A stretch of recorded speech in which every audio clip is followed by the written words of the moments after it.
welcome back to our channel. If you're new here, I'm Lindley. I'm Lovemore. It's been a while, right, babe? Yeah, it's been a while. Are we happy to be back? Definitely.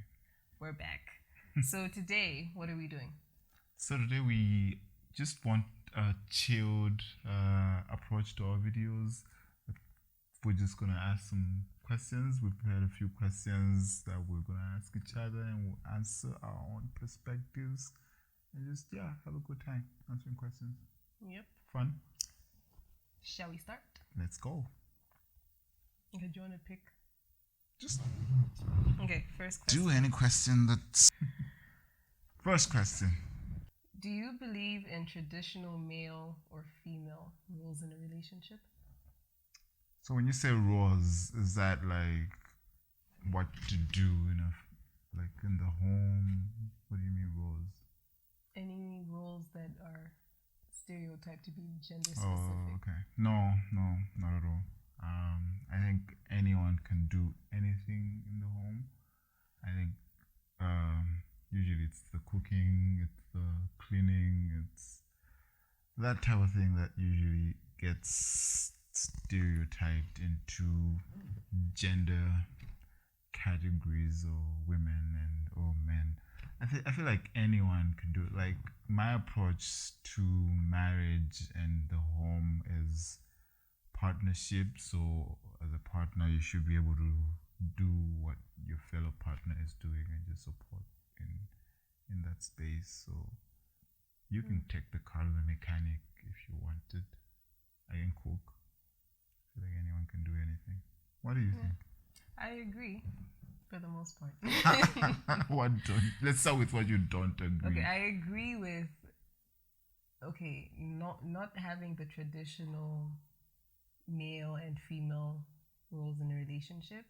So yes, it being a partnership, anyone can cook, anyone can possibly take the car to the mechanic. I think we come into a relationship with different strengths and different weaknesses, and it would be quite unfair to expect your partner, who might not necessarily be, for instance, if I wasn't more of a cooking person, right? I'm female, but I'm not really into cooking. Yeah. Would you force me to strictly be the one who does that each and every day, even though I'm feeding you garbage? No. You would be able to step up. And even if you're not more of a handsy man, for instance, if a cupboard door gets broken, but you're not handsy, but I'm more handsy, I think I could easily step in. Yeah. In that sense, sure. But I feel like at the core of it, I feel like man was created to sort of be a provider, not necessarily just a provider in the financial sense, but security, supposed to give that, sense of, security to the family, right? The family should be able to feel that, okay, we have a man in the house. At the end of the day, I can't feel secure on my own. I get that sense of security from you. Prior to you, that was my dad, right? If it's my dad's not around, it's my brother's. So I still feel like a man brings that sense of security in the home, and the woman brings that love, that nurture, aspect of it, the warmth into the home. At the end of the day, even though you can assist with cooking, but home management in terms of making sure the kitchen is in order, we have the things that we should have, ideally, that I feel like is more, female. I won't say more female, because I know there's some men who do it, but yeah, I think those are the core aspects which I think are still at the end of the day. So in some ways, then what you're saying is there's like a principle at the foundation of marriage, like there are principles that need to look a certain way, and they might typically fall under the females or the wives, and in principle, right? And there's some principles like the security is a principle, and warmth and all the nurture, those are principles. How that plays out day to day those are now the daily, tiny bits of day-to-day life. But principle-wise, there's still that dissectomy or whatever it's called of roles, and it might be then that as things play out in day-to-day lives, it might be that today I'm the one that's cooking, or I'm the one that's managing whatever home issues, but still in principle, you're in charge. Yeah. I don't like the feeling in charge, but I think that's what you're driving at. It's just that you're not comfortable with the words, but I think that's what you're driving. And I agree with that. As long as you agree. Second question. What's the second question? How much time alone or with friends do you feel you need in your relationship, in our relationship? How much time with friends or alone? Alone as in just me? Yes, babe, that's what a single is. No, alone. Alone can be us alone. Right, no, but alone as in you. Okay. I think there needs to be a balance. I feel like more time should, could be wrong here, but I feel like we should spend more time with each other than with anyone else, and even with ourselves. But at the same time, there still needs to be a good amount of time that's given to these other a break from this relationship. Yeah, because the alone time is important, but also the friends time. How that the question asks how much, so I guess it's looking for quantities. That's difficult to answer exactly 50, how much. 50, 60, 40. I would say 70, 30, so 15, 15. Or maybe 20. Which one is the 10 there? I'll give the 10 to alone, 20 to friends, 30, 70 to us. Wait, what? 20 alone? No, 10 alone, 20 friends, 30, 70. I think I love myself more than that. No, because my alone time is mostly to think. And I don't think, I think, but I don't think I would need that much time to think. Maybe in the future, as I'm getting older and things are starting to pile up on my head, maybe I'll need more time to think. But I feel like 10% is not bad currently to, just sit back, pull away from the noise, think. But yeah. Maybe what do you think? How would you spread out the 100%? I agree with the fact that I feel like more time should be allocated to. Sorry, I just thought about it. Maybe 60, 20, 20, maybe. But go on. Sorry. Yeah, you don't like. Why are you taking time away from me? Anyway, sorry. I initially agreed with the fact that it's still a lot. Yeah, it's still.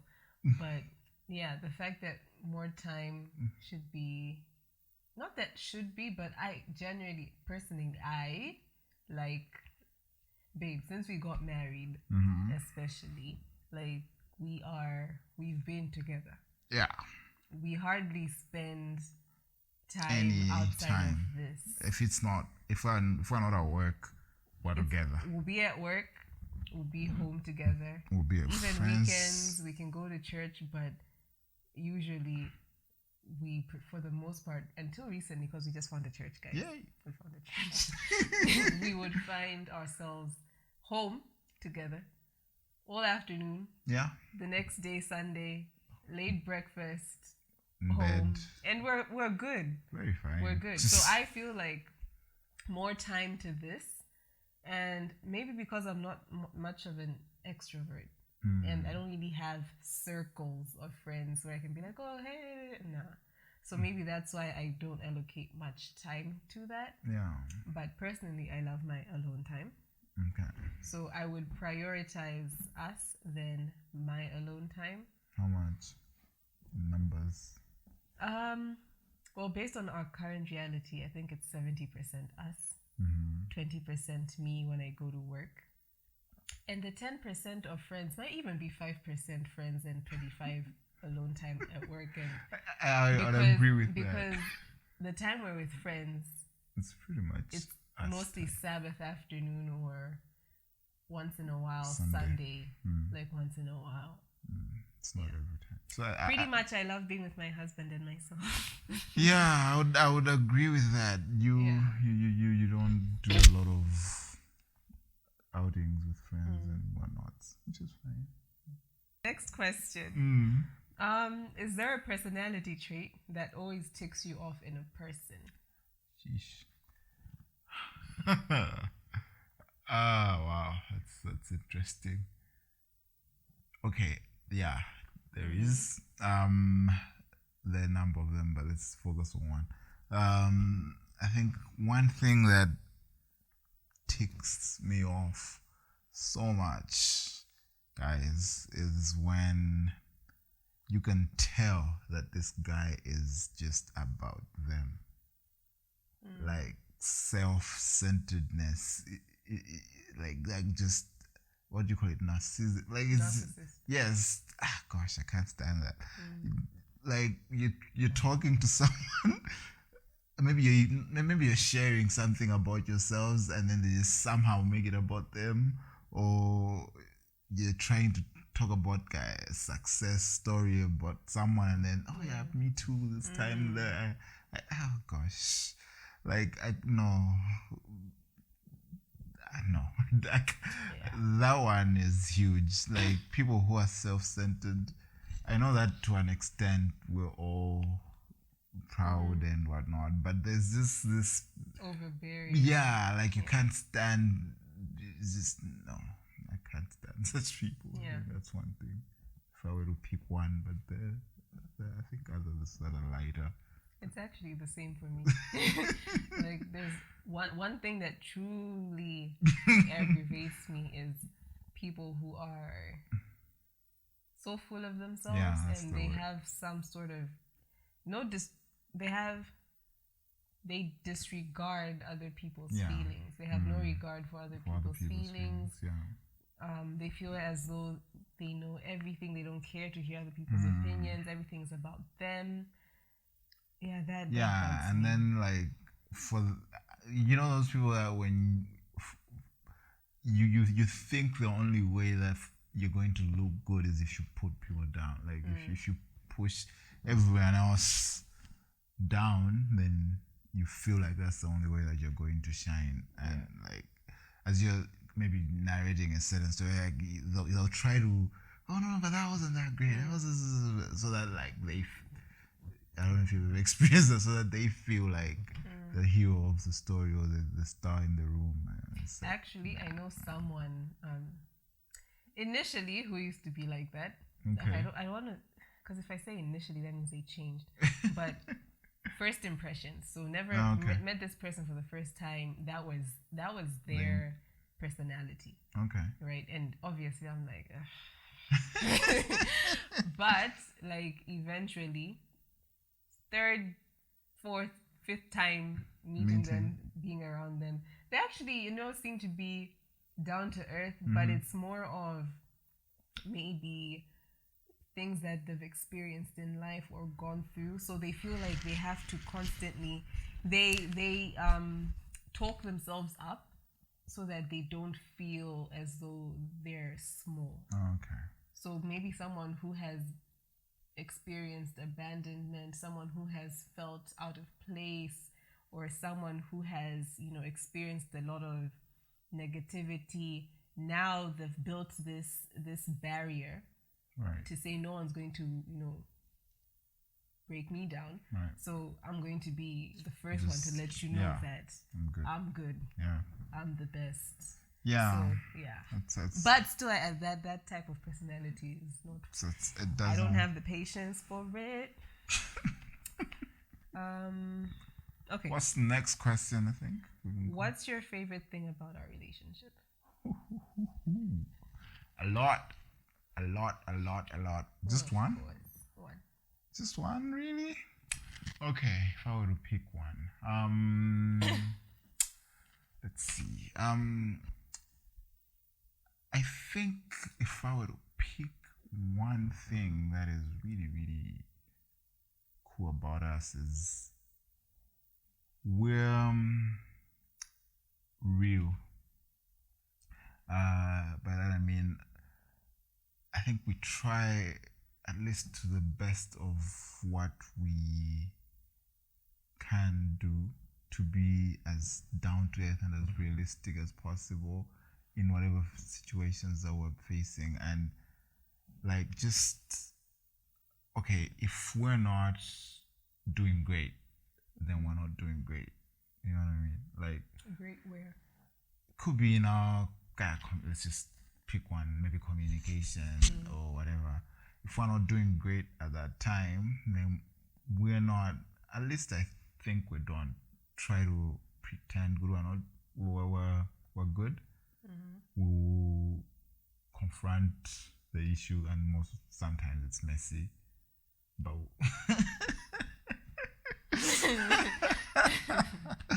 but we'll confront it, like, as messy as it is, until we get to the point. like, we'll work through it. So we're real, we're real, and I feel like that has helped us a lot, especially in our marriage. Even just this 6 months, I think. Really? Yeah. Today is what, 24? It's just like 5 days to 6 months, man. Yeah. So even, like, especially in our marriage, you can imagine, like, even the first couple of months, there was, a number of things that needed ironing out, and that wasn't great, but we didn't, like, just turn the other way and just hope it'll get fixed by itself. But we're real, and we face what we have for what it is, and that's, if I were to choose the second thing, which is kind of linked to this thing, is that commitment. I think beyond the lovey-dovey feelings, which unfortunately come and go, there's that oomph of commitment, like, on the foundation of what we have. So we know that even if we are having a bad day, a bad week, we're good. Like, we'll come back to it, we'll bounce back because we're committed. Sure. That's what I think. At least I hope you think so. Yeah. Could be here committed alone. But No, committed together. Good. Yeah. My favorite thing. I like that too. And maybe it might be similar. But hey guys, you can come into marriage. So we have these preconceived notions of what marriage should be, that you have to be, the perfect husband, the perfect wife, everything is in order as it should be. But I think we have been very, very flexible with each other's weaknesses. Right. We've been very understanding and keen to understand what the other individual might be experiencing, how best to adapt, how best you can fill in the gaps when your partner is not feeling, the greatest to deliver whatever role you feel like they should be in that particular situation. So yeah, I think for me it's the freedom to just be like, hey, I'm not up for it, and your partner not being like, but you're supposed to. How dare you? Do you not know that as a wife, I as a man cannot? But no, we're very free to be like, you know what? It's okay. You can't be 100% every single day. Yeah. And we allow ourselves to fall. Yeah. Fall down, roll on the ground, there stay there for a bit. Not too long. Yeah. To keep moving. Yeah, we need. Let's go. I still need to eat.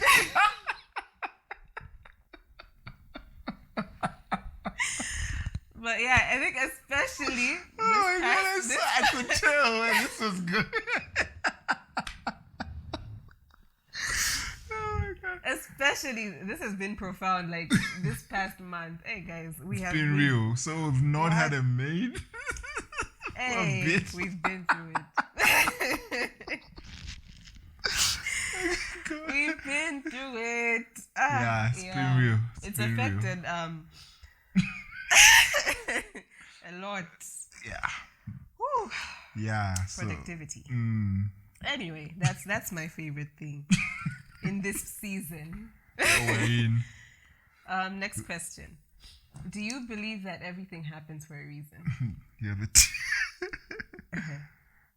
sorry, what's the question? Do you believe that everything happens for a reason? Yeah. Do I believe that everything happens for a reason? It's a hard one. I don't know if I've ever really thought deeply about where I stand on that. But I think from the top of my head, yes. The reason I would say yes is it's because I believe there's so behind maybe let me say yes and no. Let me say yes and no, because I was about to start explaining yes and no. So yes, because I believe that behind the veil, behind the curtains, there's a God who is loving, but also who is not orchestrating, but who is in control, right? So he will allow things to happen in our lives, so things that in the end will still work out for the good. So in that sense, I would say things happen for a reason. At the same time, bad things can happen, or things can happen sometimes that it's difficult to place, especially how do I explain this? I'm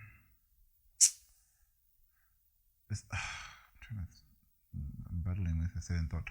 Okay, so I think from either our own foolishness or other people's foolishness, things can happen in our own lives that were not even God's plan.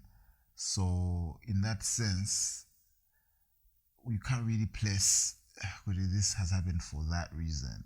God can still work his way around that situation and still produce good from that. But because we have free will, it's possible for either someone else to affect our lives outside of what God had wanted to happen for our lives. And then there's a combination of both just happening at the same time. But in the end, I believe that all things work out for the good. Sorry, what you just said made me think of something. So you know how you were like, God has a plan, but sometimes our free will or someone else's actions can kind of like switch things up, but then God still works his way around it.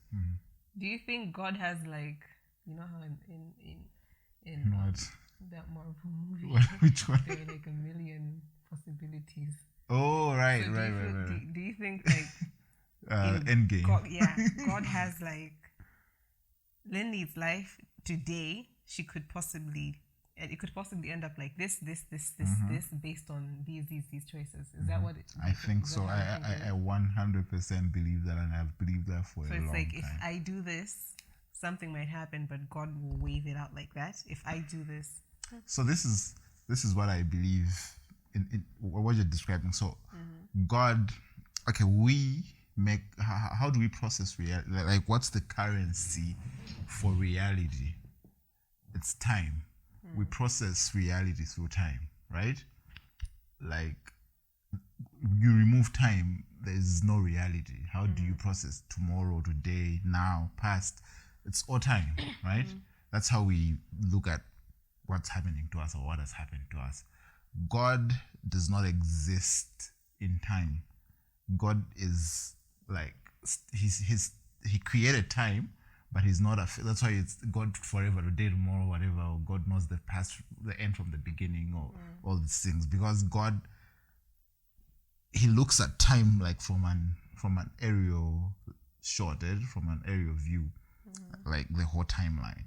So now, because he has that advantage of looking at time from Pamamba and looking it down, what you're explaining, where if Linley decides to do this, it's like a tree diagram, right?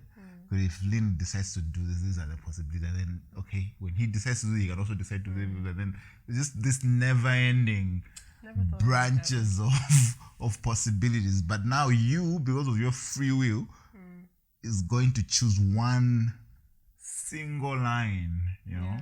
So as how I think about it is that God, now these are like 7 billion people with just this mix and mixed all together in this madness, chaos. I don't even know how he figures it out. But he's the smartest person in the world, so he figures it out and brings out his will. I think everything happens for a reason. Okay, I like to think that I like to believe that God is in control, and that I'm living in God's plan, or other people also living in God's plan. So I'd like to think that even if it's something good, it's happened for a reason. If it's something bad, there's a teachable lesson from it. Or even if it's something bad that maybe I've done out of my stupidity, there's still a lesson out of it. But there's a but, because there's some things which, like for instance, death. Yeah. I can't, for the life of me, think of a reason as to why I would lose, a loved one, a friend. Like what lesson could there? What's the reason for that? Anyway,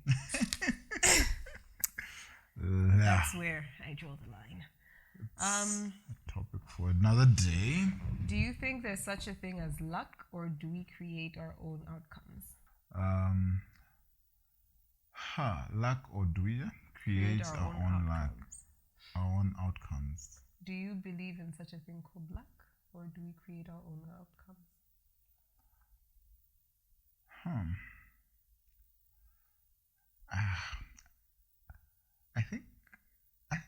I think you can get lucky. What's luck? You can, at some degree. So I think luck is something like just stumbling on some level of success or whatever, or just lottery.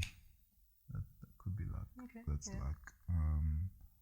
So to a very minimal degree, I think luck does exist. So if the question is if I believe in luck, I don't believe that like you should. I don't believe in it in the sense that bet your life on luck, like bank all your hope on luck. But I believe that to a degree, to a certain, like a small one. Growing up in a privileged family. Those type of things. Yeah. So you don't get to choose where you're born. You don't, like that is in some ways it could be it's luck.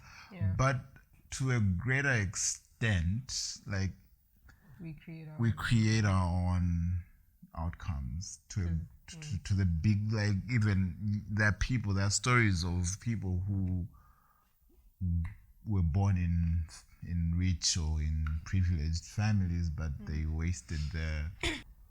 wasted their opportunities, and today nobody's. And there are also people who grew up or were born in nothing, but they were able to make their own success and create their own outcomes. So yeah, luck a little bit, but for the most part I would say we create our own outcomes, and we create our own life. Is what you make. It reminds me of this meme of some guy, corporate looking guy wearing a suit, sitting on a sidewalk next to a guy who's a drunkard, and they're like, both of these are sons of a drunkard. Right. So one ended up like his father, a drunkard, can't get a stable job. Another one here, because his father was like that, he chose not to end up like that. So he worked hard and, made something out of, his own life. Yeah. So you believe in? I believe we. What's the question? Luck or we create our own outcomes by the choices and the intention and everything. But as we're doing that, some people just end up being more lucky. In terms of luck, is like something which is not premeditated, something that is not planned. It just happens. Yeah, I think yeah. I don't know. Like sometimes, let me just comment on that. Like sometimes, for example, you could start a job with a colleague, the same level. You're both putting in the work. You're both doing a great job, and there's only one position, say, to the next level that can be filled in that organization at that point, and it could go either way. In that moment, you could be the one, she could be, or he could be the one that picked. Or it could be the better one. Babe, there's sometimes your efforts are quite matching, and there's always a distinguishing. Like you can both be good. You have different strengths. It depends on what that role needs. Employer is looking for. I guess, but it depends on what that line manager wants. The relationship with the staff. There could be some level of luck that's involved where it's like, luck is like, let me put your names in this and let's move on. Yeah, okay. So last but not least, what was your biggest lesson from your worst or previous breakup? And let us know if you're answering from your worst or your previous breakup. It's the same. Let me see. I think it's the same one, really. I think my worst breakup. The thing is, I've not had a lot of girlfriends before you, so.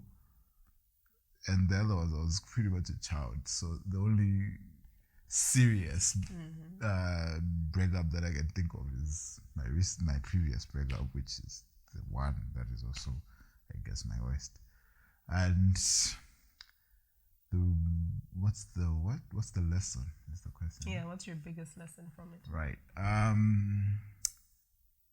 The biggest lesson that I got out of that breakup was pretty much what I explained in the question that you asked about what I love the most about our relationship. And that is beyond the feelings, beyond the excitement of I'm in love, the butterflies and whatever the mushiness that comes with, getting into a relationship with someone or whatever.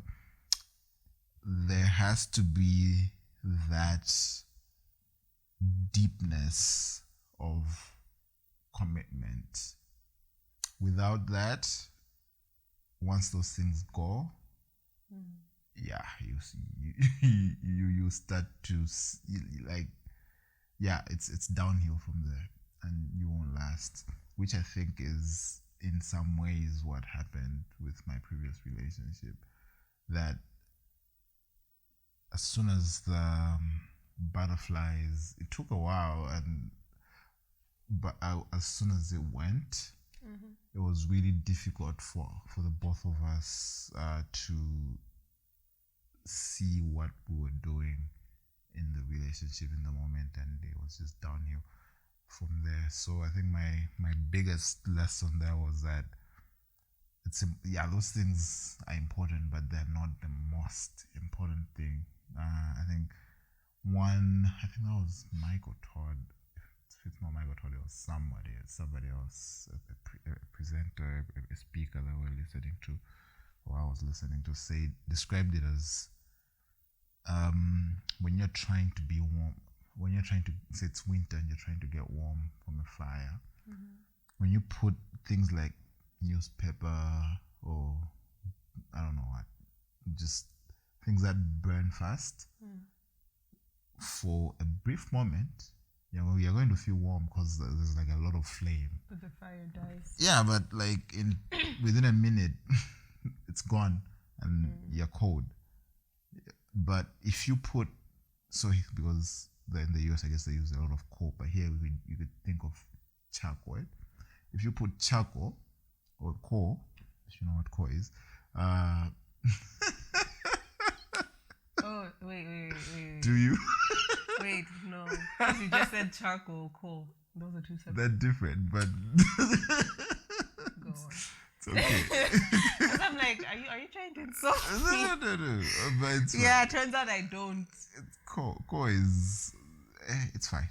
Yeah, so if you put coal or charcoal, if you burn those things, they don't give out like huge like flames, but they last. So they will just be burning, like just giving you enough heat probably to last the night. They're not all over the place, but they'll last. So that's what you want. You want those even in the cold nights where sure, like what I was saying, where we're trying to figure out our communication or whatever. That beneath all this, there's still that charcoal, that coal burning, and you're good. So we didn't have that, I think, and that's why we didn't last. So that was a huge lesson for me. Yeah, I think I've noted that. I can see that because I think I think out of the two of us, sometimes I can be a bit more stubborn. I could be the most. I'm not saying anything. Between the two of us, it might take me a bit. I'll want to reach the resolve, but not as fast as others may desire. So yeah, I've seen that because I think for the most part, you're the one who's pushed us to say, okay, can we talk about this? Yeah. Are we just going to be hanky? Anyway. I'm growing. It's tough, guys. But anyway, my mom, my dad, they've told you that. Oh yeah. I was warned. You were warned. I have been prepared. So you know me. I do. I knew what I was getting into. I'm getting. You're way better now. It's been a. Sometimes you just want to be mad first. Let me just show this guy that what he did was nonsense. Anyway, what was my biggest lesson from your worst or previous breakup? Yeah. So, okay, when I was thinking about this question, it dawned on me. And I was very shocked with this revelation because I've always considered myself to be, I know my worth.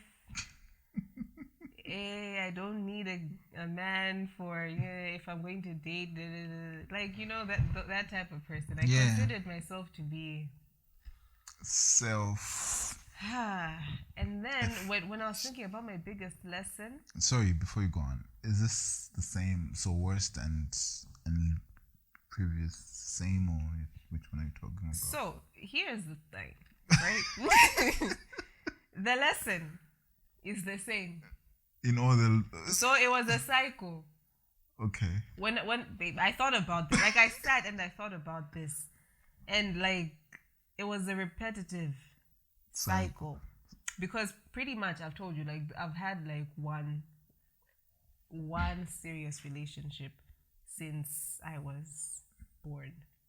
The others were situationships, with talking or on and off with someone for 2 years, but it was nothing, So anyway, yeah. So I think my first serious breakup, worst breakup, and I think that's where I even became an introvert because because friends. I realized that friends are friends. Let's put that in quotes. That's where that changed. A very pivotal moment in my life, and then after that, it's like the choices I was making stemmed from that breakup.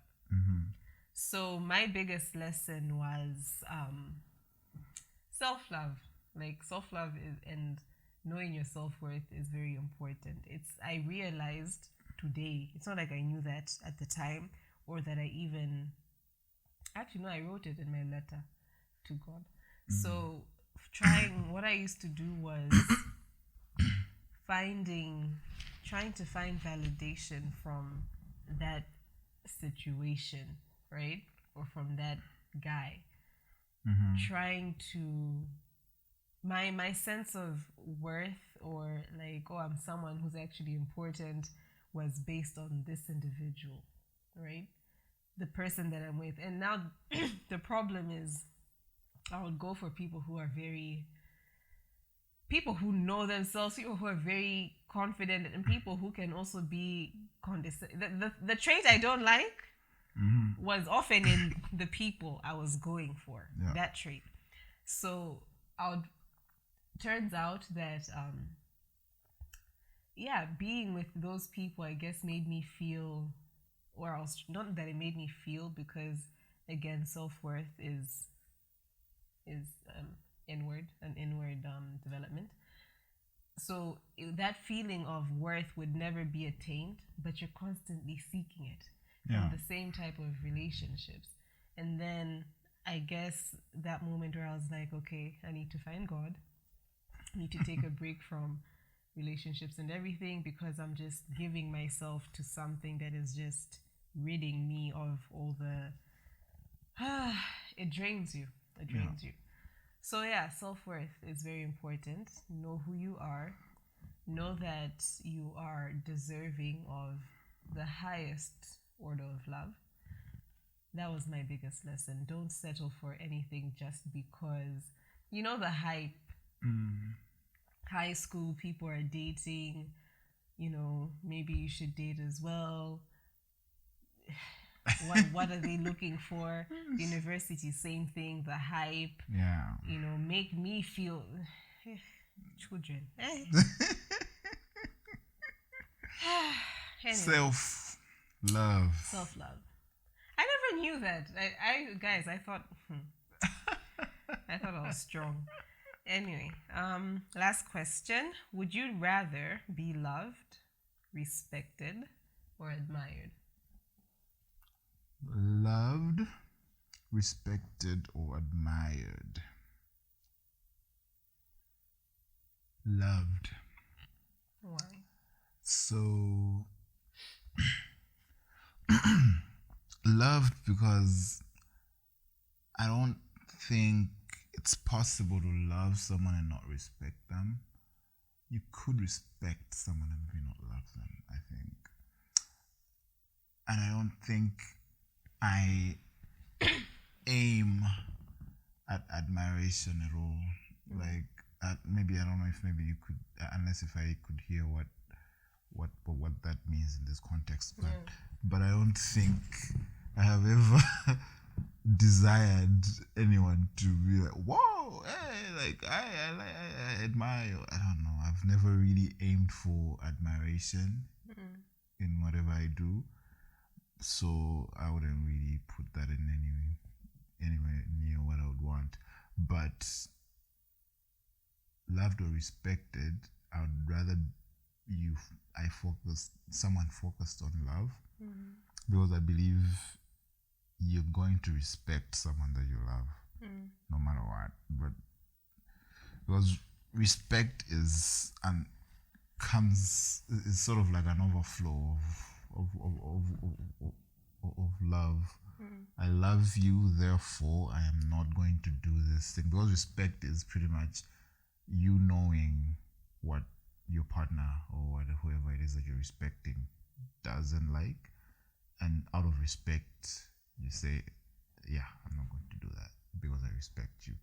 You know, I'm not going to go around commenting on social media or liking pictures of women or whatever on social media because I respect you. You know what I mean? So I think that is an overflow of love. You know, I love you, therefore I respect you. So yeah, and admiration is just out of my pictures. So love. Yeah, I agree. When I was thinking of this, I was kind of like crossing. Let's eliminate the ones that are not applicable first. So I was like, yeah, admiration, whatever. That really don't care. But it was like neck and neck with love and respect. Because I was also thinking, first I was like love, because if you love me, you respect me. Then I thought, some men love their wives but abuse them. But then now, what do you mean abuse? Physically abuse them, verbally abuse them. But then now, that's not the love. Love as what love is from God. Because I think love in this context is what the type of love that comes from God. Right. And God's love would not abuse someone. Yeah. So I don't remember what the term is, but that's a different type of love. The types of loves, agape and something. There's eros. There's. But where you love someone and you're still able to ill-treat them like that, that's not love. That's not the love that we're working with here. Yeah, and I think, to be honest, for me, when I hear about the types of love, I feel like some of these things, love, they're not really love.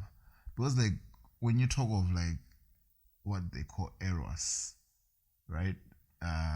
Eros guy type of love, which is like erotic love. It's lust.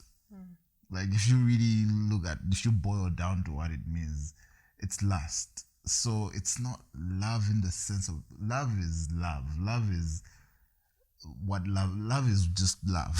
But like these things are forms and shapes of something that maybe it contributes to love, but the true love that is actual love is the one that is defined as the agape love, where you know you're willing to put aside your own interests for the sake of your beloved.